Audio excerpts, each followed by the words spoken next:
সকল হজ যাত্রীর visa নিশ্চিতে Saudi সরকারের প্রতি প্রধানমন্ত্রী শেখ হাসিনার অনুরোধ। প্রবাসীদের বৈধ পথে রেমিটেন্স পাঠাতে রাষ্ট্রদূতকে পদক্ষেপ নেওয়ার আহ্বান। ডোনাল্ড লুর সঙ্গে র্যাবের ওপর নিষেধাজ্ঞা ও ভিসা নীতি নিয়ে আলোচনা হবে জানিয়েছেন পররাষ্ট্রমন্ত্রী। মার্কিন সহকারী মন্ত্রীর কথা শুনতে সরকার বাধ্য নন বলেছেন ওবায়দুল কাদের। চূড়ান্ত রায়ের আগে ফাঁসির আসামিকে কন্ডেম সেলে নয় হাইকোর্টের রায়। সরকারের সঙ্গে কথা বলে আপিলের সিদ্ধান্ত জানিয়েছেন অ্যাটর্নি জেনারেল। রাষ্ট্রীয় মর্যাদায় সমাহিত বরেণ্য রাজনীতিবিদ হায়দার আকবর খান রণ কেন্দ্রীয় শহীদ মিনারে সহযোদ্ধাদের শেষ বিদায়। ভেদাভেদের অবসান চান মির্জা ফখরুল। দেখছিলেন বিআরবি কেবল সংবাদ শিবরাম। এবারে পুরো সংবাদ। নিবন্ধিত সকল হজযাত্রী যেন হজ পালন করতে পারে সেজন্য হজের ভিসা ইস্যুর মেয়াদ আরও বাড়াতে সৌদি আরবের প্রতি আহ্বান জানিয়েছেন প্রধানমন্ত্রী শেখ হাসিনা। সোমবার গণভবনে ঢাকায় নিযুক্ত সৌদি আরবের রাষ্ট্রদূত ইসা বিন ইউসুফ আল দোহাইলান সৌজন্য সাক্ষাৎ করতে গেলে প্রধানমন্ত্রী এ আহ্বান জানান। বৈঠকের পর ব্রিফিংয়ে প্রধানমন্ত্রীর speech writer M Nazrul Islam এ তথ্য জানান।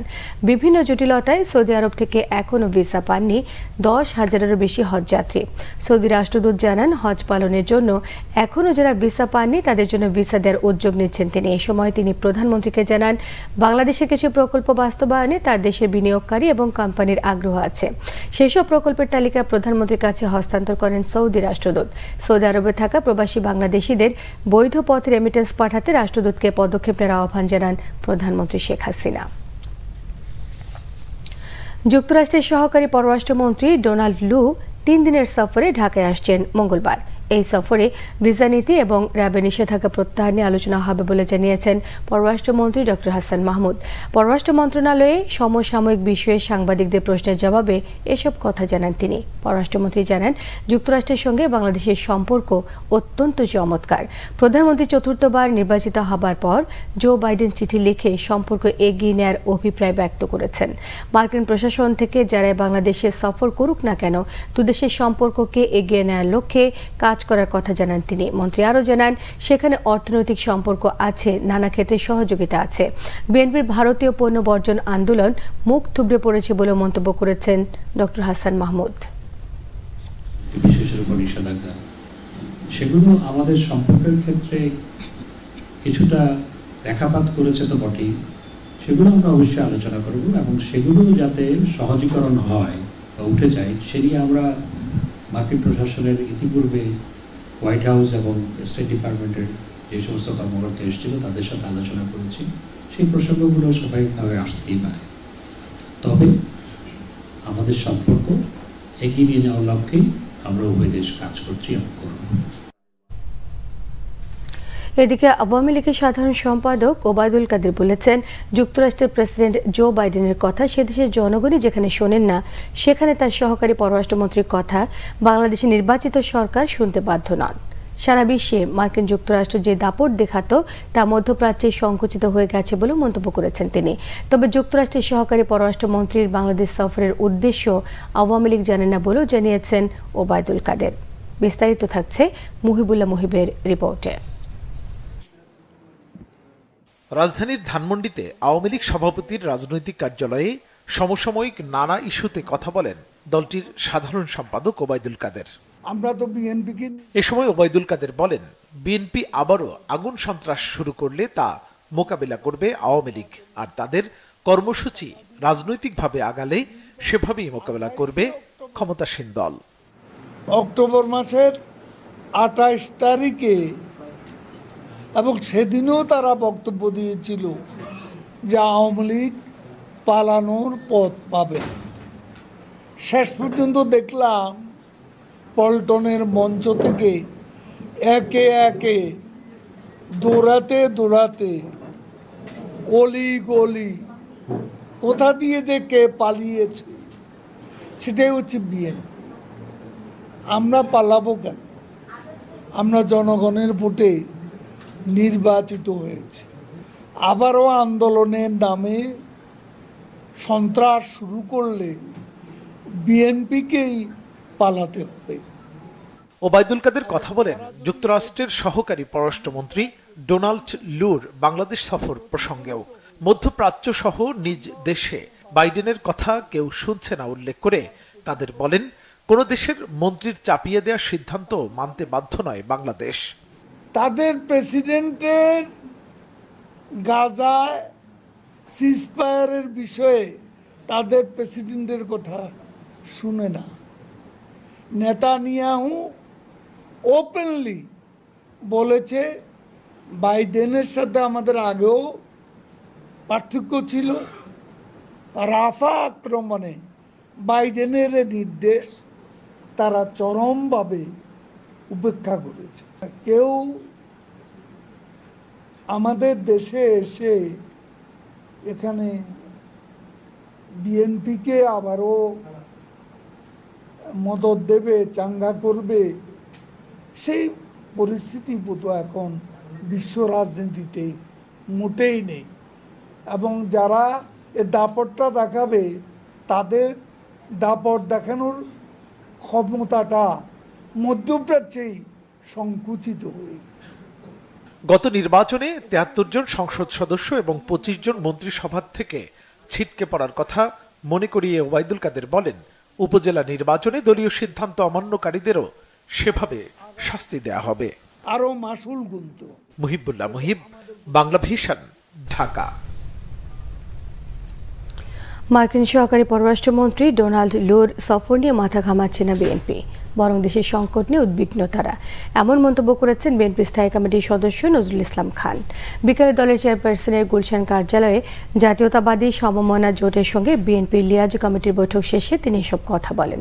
জানান, যুগপৎ আন্দোলনরত দলগুলোর সঙ্গে আলোচনার ভিত্তিতে সামনের দিনের কর্মসূচি ঠিক করা হবে। সেই কর্মসূচি হবে জনসম্পৃক্ত।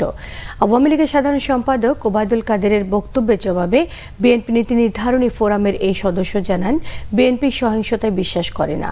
আওয়ামী লীগ নাশকতা করে এর দায় চাপায় বিরোধী দলের ওপর। পরে লেবার পার্টির সঙ্গে বৈঠক করে বিএনপির লিয়াজো কমিটি।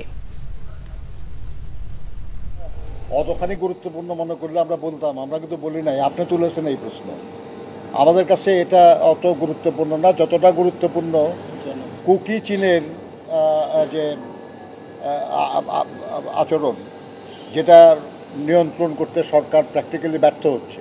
ডোনাল্ড লু তো অনেক দূরের মানুষ আর কি। আমরা শঙ্কিত আমার নিজের দেশের অবস্থা নিয়ে।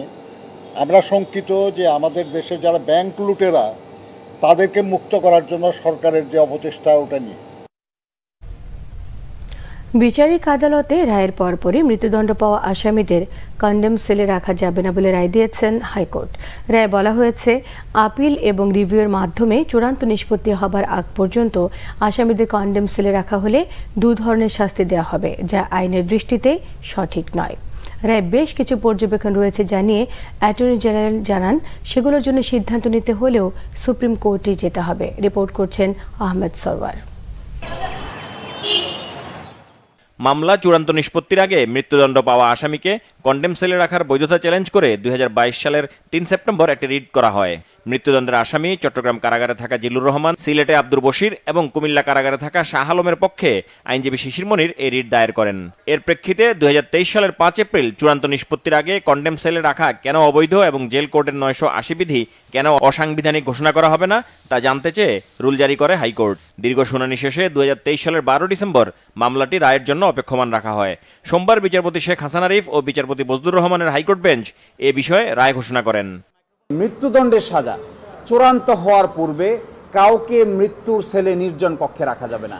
এই চূড়ান্ত হওয়া বলতে বোঝানো হয়েছে হাইকোর্ট ডিভিশন, আপিল বিভাগ, আপিলের রিভিউ এবং মহামান্য রাষ্ট্রপতির কাছে ক্ষমা প্রার্থনার যে দরখাস্ত আছে, এগুলো নিষ্পত্তি হওয়ার পরেই একজনকে নির্জন কক্ষে কন্ডেম সেলে কনফাইন করে সলিটারি কনফাইনমেন্টে রাখা যাবে।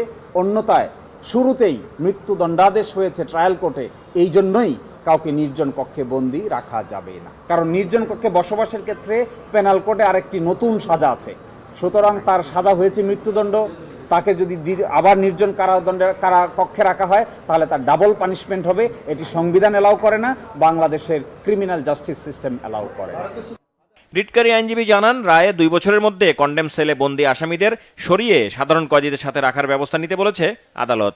রাষ্ট্রপক্ষ বলেছেন যে তারা নতুন জেল কোড ফর্মুলেট করতে যাচ্ছেন। হাইকোর্ট ডিভিশন বলেছেন এই রায়ে যে অবজারভেশন দেওয়া হচ্ছে, যে ধরনের ফাইন্ডিংস দেওয়া হচ্ছে এগুলো যেন নতুন আইনে রিফ্লেক্টেড হয়।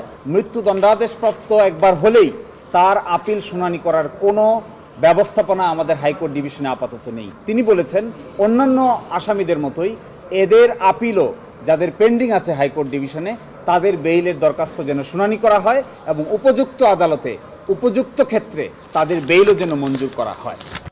সরকারের সঙ্গে আলাপ করে পরবর্তী ব্যবস্থা নেওয়া হবে বলে জানান অ্যাটর্নি জেনারেল এম আমিনুদ্দিন। ওনারা রুলটি নিষ্পত্তি করে কতগুলো ডাইরেকশন দিয়েছেন।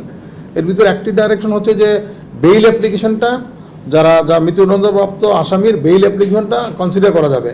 এটা আমাদের দেশে এখন পর্যন্ত হয়নি, যার ফলে এটা হয়তো আমি সরকারের সাথে আলাপ করব। এছাড়া উনি আরও কতগুলো যে ডাইরেকশন দিয়েছেন আমি ডাইরেকশনগুলো নিয়ে সরকারের সাথে আলাপ করবো। উনি অনেকগুলো বিষয় উনি সেটেল করতে চেষ্টা করেছেন, সেটা তো সুপ্রিম কোর্ট না যাওয়া পর্যন্ত এটা সেটেল হয় না।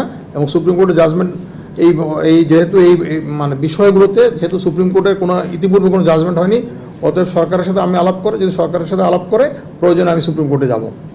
2022 সালে হাইকোর্টে জেল কর্তৃপক্ষের দেয়া প্রতিবেদন অনুসারে দেশের বিভিন্ন কারাগারে 2556 জন আসামিকে কন্ডেম সেলে রাখা হয়েছে।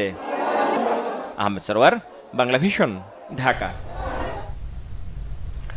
বনানী কবরস্থানে সমাহিত হলেন প্রগতিশীল রাজনীতিক মুক্তিযুদ্ধের অন্যতম সংগঠক হায়দার আকবর খান রণ। তার প্রয়াণে ভারাক্রান্ত রাজনৈতিক অঙ্গন, তার চলে যাওয়ার শূন্যতা ভাবায় কাদায়। কেন্দ্রীয় শহীদ মিনারে শেষ বিদায় জানিয়েছেন সহযোদ্ধারা। তবে স্বাধীনতার এত বছর পরেও রাজনৈতিক বিভেদ নিয়ে হতাশ অনেক নেতা। মহান মুক্তিযুদ্ধের প্রকৃত চেতনা বাস্তবায়নের কথাও জানিয়েছেন তারা।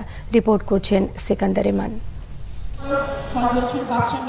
কেন্দ্রীয় শহীদ মিনার প্রাঙ্গণে বীর মুক্তিযোদ্ধা হায়দার আকবর খান রণকে রাষ্ট্রীয় সম্মাননা গার্ড অব অনার দেয়া হয়। এ সময়ে তার দীর্ঘদিনের রাজনৈতিক সহযোদ্ধা ও মহান মুক্তিযুদ্ধে অংশ নেয়া বীর যোদ্ধারা উপস্থিত ছিলেন। বাংলাদেশের কমিউনিস্ট পার্টি সিপিবির উপদেষ্টা হায়দার আকবর খান রণর প্রতি এ সময় শ্রদ্ধা জানান বিভিন্ন রাজনৈতিক দল, সামাজিক সাংস্কৃতিক সংগঠন ও সর্বস্তরের মানুষ। রাজনীতির ক্ষেত্রে কোনো সুবিধাবাদিতা তার চরিত্রের ধারের কাছেও আসতে পারেনি।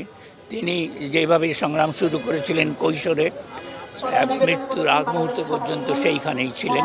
সমাজ পরিবর্তনের রাজনীতি করেছেন। হায়দার আকবর খান রণদের মতো এগুলো ত্যাগী নেতা যারা জাতির জন্য অত্যন্ত গুরুত্বপূর্ণ ছিলেন, তাদেরকে হারিয়ে জাতি একজন সূর্য সন্তানকে হারালো আজকে।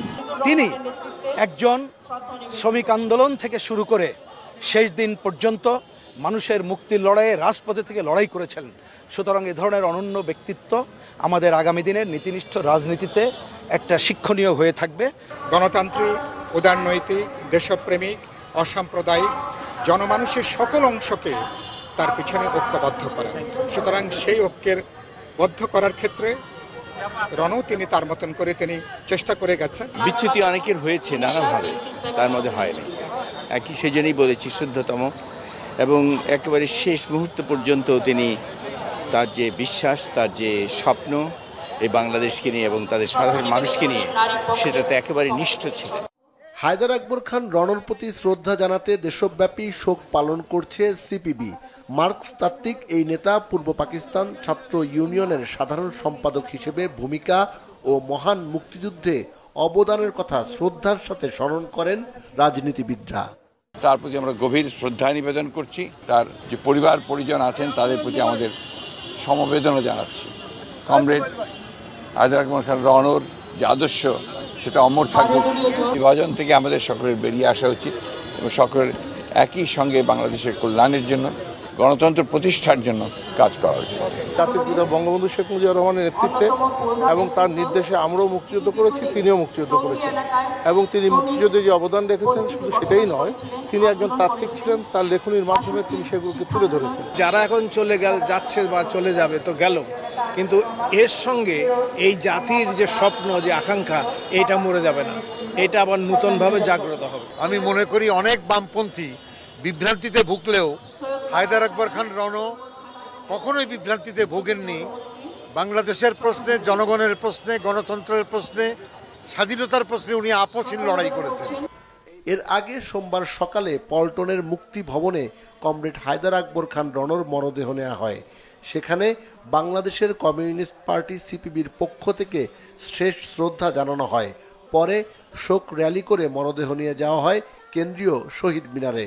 গত শুক্রবার রাতে রাজধানীর একটি বেসরকারি হাসপাতালে শেষ নিঃশ্বাস ত্যাগ করেন হায়দার আকবর খান রণ। সিকান্দার রেমান, বাংলাভিশন, ঢাকা।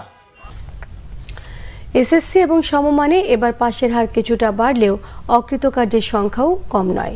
কেবল অঙ্কেই ফেল করেছে 1,66,000 শিক্ষার্থী। তবে ফলাফলে সন্তুষ্ট মাধ্যমিক এবং উচ্চ মাধ্যমিক শিক্ষা বোর্ড। আর শিক্ষাবিদরা বলেছেন পাশের বিষয়টি খতিয়ে দেখতে। রিপোর্ট করছেন শুভ মাহফুজ। করোনা মহামারীর পর এবারই পূর্ণাঙ্গ সিলেবাসে হয় এসএসসি ও সমমানের পরীক্ষা। রবিবার প্রকাশিত এই ফলাফলে মোট 20,13,597 পরীক্ষার্থীর মধ্যে কৃতকার্য হয়েছে 16,72,163 জন। অকৃতকার্য হয়েছে 3,41,434 জন। এর মধ্যে শুধু গণিতেই অকৃতকার্য 1,66,000 শিক্ষার্থী। গেল বছরের তুলনায় পাশের হার 2.61% বাড়লেও কমেছে GPA-5 এর সংখ্যাও। তবে ফলাফলে সন্তুষ্টির কথা জানান ঢাকা মাধ্যমিক ও উচ্চ মাধ্যমিক শিক্ষা বোর্ডের চেয়ারম্যান। বলেন, এবার পূর্ণাঙ্গ সিলেবাসে পরীক্ষা হওয়াতে কমেছে GPA-5। গত বছরের তুলনায় সার্বিকভাবে সবকিছুতেই আমাদের পজিটিভ আছে, ভালো মান আছে। সেটি হলো আমাদের ঢাকা শিক্ষা বোর্ডে যেমন গত বছর ইংরেজি এবং গণিতে কিছুটা খারাপ করেছিল, এবছর দেখা গেছে যে ইংরেজি এবং গণিতে ভালো করেছে, তার কারণে আমাদের পার্সেন্টেজ বেড়েছে। GPA-5 এর দিকে বেশি মনোযোগের চেয়ে শিক্ষার মান বাড়ানোর দিকে গুরুত্ব দেওয়ার পরামর্শ শিক্ষাবিদদের। শিক্ষার মানের সংকট এটা শুধুমাত্র GPA-5 বা শুধুমাত্র এই এসএসসি এইচএসসি দিয়ে নির্ধারণ করা মুশকিল। এটা একদম প্রাথমিক থেকে মানের দিকে লক্ষ্য রাখা, এবং যেটা লক্ষ্য করেছি সরকারও কিন্তু শিক্ষার মানটাকে অনেক গুরুত্ব দিচ্ছেন, এবং সেই জায়গার থেকে আমাদের পরিকল্পনায় হয়তো ঘাটতি আছে, আমাদের শিক্ষা ব্যবস্থা এবং ব্যবস্থাপনার মধ্যে নানা ধরনের ত্রুটি আছে, সেগুলো ঠিক করতে হবে। চাহিদা অনুযায়ী দক্ষ জনশক্তি তৈরি করতে তথ্যভিত্তিক পরিকল্পনার মাধ্যমে কারিগরি শিক্ষা বাড়ানোরও পরামর্শ এই শিক্ষাবিদের। উদ্বেগের জায়গা যে সাধারণ শিক্ষায় এই লক্ষ লক্ষ শিক্ষার্থী আমরা কোথায় নিয়ে যাব এরপরে। শুভ মাহফুজ, বাংলাভিশন, ঢাকা। সংসদের বিরোধী দলীয় নেতা GM কাদের বলেছেন, দেশের সংসদীয় গণতন্ত্রের সঠিক চর্চা হয় না, যা কিনা সুশাসনের জন্য বড় বাধা। সোমবার রাজধানী রমনায় ইঞ্জিনিয়ার্স ইনস্টিটিউশনের 61তম কনভোকেশনের সমাপনী অনুষ্ঠানে প্রধান অতিথির বক্তব্যে তিনি এ মন্তব্য করেন। জাতীয় পার্টির চেয়ারম্যান বলেছেন, সংসদে প্রধানমন্ত্রী, বিরোধী দলীয় নেতা, সংসদ সদস্য সব থাকার পরও সংসদীয় গণতন্ত্রের চর্চা হয় না। সরকার দলীয় সদস্যরা সংসদের কোনো কিছুর বিরোধিতা করতে পারে না। গণতন্ত্রের সঠিক চর্চা না থাকায় আইনের শাসন কিংবা সুশাসনও বিকশিত হয় না। এ কারণে জনগণ ভোটের প্রতি আস্থা হারিয়েছেন। জাতীয় পার্টি সব সরকারের আমলে সংসদীয় গণতন্ত্র চর্চার উপর জোর দিয়ে আসছে বলেও জানিয়েছেন GM কাদের। ঠিক আছে, আমাদের প্রধানমন্ত্রী আছে, আমাদের বিরোধী দলের নেত্রী আছে, আপনারা সম্মান দিচ্ছেন আমাদেরকে, কিন্তু আমাদের দেশে একটা ধারার কারণে আপনারা জানেন যে কোনো দলের লোক তার বিপক্ষে যেতে পারে না। সরকারি দলের সদস্যরা সরকারের বিপক্ষে ভোট দিতে পারে না, ফলে অটোমেটিক্যালি যেটাই সংসদে যায় সেটাই পাস হয়। ফেল করার, পাস না হওয়ার কোনো সমস্যা থাকে না, এবং অনেক জিনিসই আমাদের দেশে এই জন্য সংসদে আনা হয় না। সেইভাবে আমরা যেটা চাচ্ছিলাম যে সংসদীয় গণতন্ত্র, সেটার চর্চা একটা বাধা হচ্ছে। ঢাকা উত্তরের মেয়র আতিকুল ইসলাম জানিয়েছেন, এবার এডিস মশা নিধনে যত ধরনের উদ্যোগ নেওয়া দরকার সবই নেওয়া হবে। সোমবার দুপুরে নগর ভবনে মেয়র হিসেবে 4 বছর পূর্তি উপলক্ষে সংবাদ সম্মেলনে মেয়র আতিকুল ইসলাম জানান, মশা নিধনে এবার 3 পদ্ধতিতে বিটিআই প্রয়োগ করা হবে। এ সময় কারণ বাজার শিগগিরই স্থানান্তর হবে জানিয়ে তিনি জানান, নতুন স্থানে যাওয়া ব্যবসায়ীদের দোকান বাবদ কোনো ধরনের অর্থমূল্য দিতে হবে না। এছাড়া তেজগাঁও ট্রাক স্ট্যান্ডের জন্য নতুন জায়গা বরাদ্দ দেওয়া হয়েছে বলেও জানিয়েছেন আতিকুল ইসলাম। অবৈধ দখলদারদের বিরুদ্ধে হুঁশিয়ারি দিয়ে মেয়র জানিয়েছেন, খালের জায়গায় নির্মিত ভবনের মালিক যতই প্রভাবশালী হোক না কেন, কাউকে ছাড় দেওয়া হবে না। নগরীর 18টি ওয়ার্ড উন্নয়নের পাশাপাশি জলাবদ্ধতা নিরসনে বিশেষ কার্যক্রমের কথা তুলে ধরেছেন আতিকুল ইসলাম। কি অবস্থাটা হবে, আমরা কিন্তু কাজ চালিয়ে যাব। এখানে একজন বলেছে ভালো কথা, বিটিআই নিয়ে ফেল করেছি। আমি তো স্বীকার করছি, আমি তো অস্বীকার করছি না। এটি আমাদের একটা প্রথম একটা টেস্ট কেস হিসাবে ছিল 5 টন। আমরা নতুন সিস্টেম চাই, স্মার্ট সিস্টেম চাই, আধুনিক সিস্টেম চাই, যার ফলে কিন্তু আমরা বিটিআইকে মন্ত্রিসভার আমাদের ক্যাবিনেটের মিটিংয়ের মাধ্যমে কিন্তু অ্যাপ্রুভ হয়ে কিন্তু আমরা এখন ডিরেক্ট ইম্পোর্ট করছি। এটি তো আমি মনে করি আমাদের একটি ভালো একটি পদক্ষেপ। সারা বিশ্বে কিন্তু এরা এখন এই বিটিআই চালু হচ্ছে। বিটিআই আমরা 3টি ফর্মে আনছি। নতুন সংযোজন যেটা হচ্ছে টারবাইন মেশিন নিয়ে আসছি। সংবাদ শেষ করব বিআরবি কেবল শিরোনামগুলো আরো একবার জানিয়ে দিয়ে। সকল হজযাত্রী ভিসা নিশ্চিতে সৌদি সরকারের প্রতি প্রধানমন্ত্রী শেখ হাসিনার অনুরোধ। প্রবাসীদের বৈধ পথে রেমিটেন্স পাঠাতে রাষ্ট্রদূতকে পদক্ষেপ নেওয়ার আহ্বান। ডোনাল্ড লুর সঙ্গে র্যাবের উপর নিষেধাজ্ঞা এবং ভিসা নীতি নিয়ে আলোচনা হবে জানিয়েছেন পররাষ্ট্রমন্ত্রী। মার্কিন সহকারী মন্ত্রীর কথা শুনতে সরকার বাধ্য নন বলেছেন ওবায়দুল কাদের। চূড়ান্ত রায়ের আগে ফাঁসির আসামিকে কন্ডেম সেলে নয় হাইকোর্টের রায়। সরকারের সঙ্গে কথা বলে আপিলের সিদ্ধান্ত জানিয়েছেন অ্যাটর্নি জেনারেল। রাষ্ট্রীয় মর্যাদায় সমাহিত বরেণ্য রাজনীতিবিদ হায়দার আকবর খান রণ। কেন্দ্রীয় শহীদ মিনারে সহযোদ্ধাদের শেষ বিদায়। ভেদাভেদের অবসান চান মির্জা ফখরুল। এই ছিল এখনকার মতো। পরের সংবাদ সকাল 7:30 দেখার আমন্ত্রণ রইল। এছাড়া বাংলাভিশন সংবাদ এবং সংবাদ সংশ্লিষ্ট অনুষ্ঠান দেখতে ভিজিট করুন www.bbnews24.com, facebook.com/বাংলাভিশননিউজে সাবস্ক্রাইবও করতে পারেন, youtube.com/বাংলাভিশননিউজের সঙ্গে থাকায় সবাইকে ধন্যবাদ।